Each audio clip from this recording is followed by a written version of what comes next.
Regardless of whether you think someone committed a crime under the Constitution, there is still a process that has to be followed before they can be found guilty in the eyes of the law. That is because of a protection you've heard us talk a lot about lately called due process. It includes some of the most central beliefs of our criminal justice system, like being innocent until proven guilty, the right to remain silent, and the protection against double jeopardy, which means you cannot be tried for the same crime twice. By the way, due process is supposed to apply to everyone in the United States, regardless of their immigration status. However, it appears that due process protections are not being extended to some people under the guise of immigration reform. There have been more than 1,000 reports of international college students having their visas revoked with no notice or alert. Some were arrested and placed in detention facilities awaiting deportation. There was also a 20-year-old U.S. citizen who was detained by Immigration and Customs Enforcement and charged with trying to illegally enter Florida until a judge validated his birth certificate and those charges were dropped. And then we have the hundreds of people who were deported from the U.S. and sent to a mega prison in El Salvador. While the Trump administration has accused all of them of being gang members, many of them have no criminal records either in the U.S. or abroad.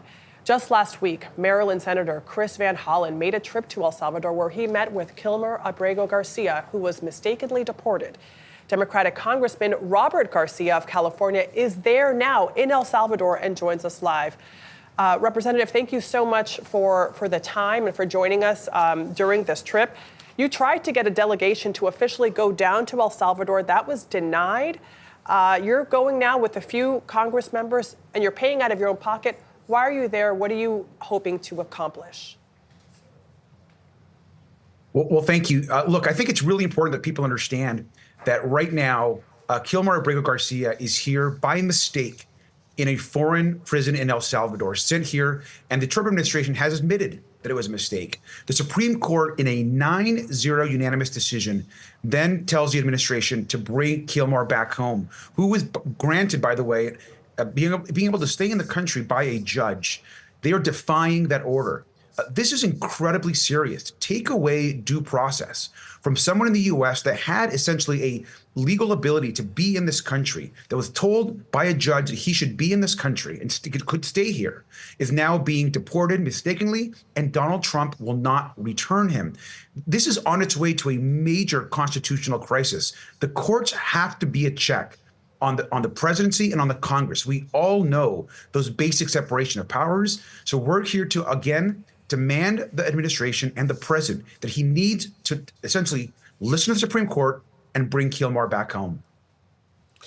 Congressman, you're a member of the Homeland Security Committee. The chairman of that committee, Congressman Mark Green, is a Republican. He's referred to your trip as a, quote, virtue signal. You say that this is a constitutional crisis. What are Democrats in Congress prepared to do about it? That's exactly right. I mean, look, there's 4 Democrats here, all from the House. Myself and Representative Maxwell Frost had sent a letter to Republican leadership. They obviously have majority in the House. They approved these official trips. They denied that approval. And so we said, we're going to come anyways. We're not going to be stopped from doing the right thing and standing up for due process and the Constitution. Mr. Abrego is here mistakenly. He should not be in this prison. There are hundreds of others that don't have due process that are in this prison in El Salvador. And we're here to build support, not just back at home, but also build support here in El Salvador. We're going to be meeting with the embassy here just later this morning. We're going to be having classified briefings. We're meeting with organizers on the ground. We've got to demand due process for the people that are here, and in particular for Kilmar Abrego, who has been told to come home by the Supreme Court. Democrats have to continue to show up and bring attention to this issue, as Senator Van Hollen has done. Congressman, before we let you go to do all of the work and have those meetings you just talked about, we would love to get your thoughts on the passing of Pope Francis. We understand that you are Catholic, and this, we would love to just hear what this means to you. No, I mean, look, it's a really sad day, I think, for the world. I mean, for Catholics, but for just anyone that believes in kindness and human decency.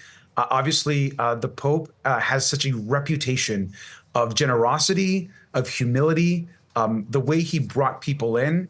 I'll just say a personal note, as an LGBTQ plus person and Catholic, no one has done more for our community in making us feel more welcome, understanding the dark history that exists, but also welcoming people gay people around the world, welcoming and making so much more outreach to women, to the poor.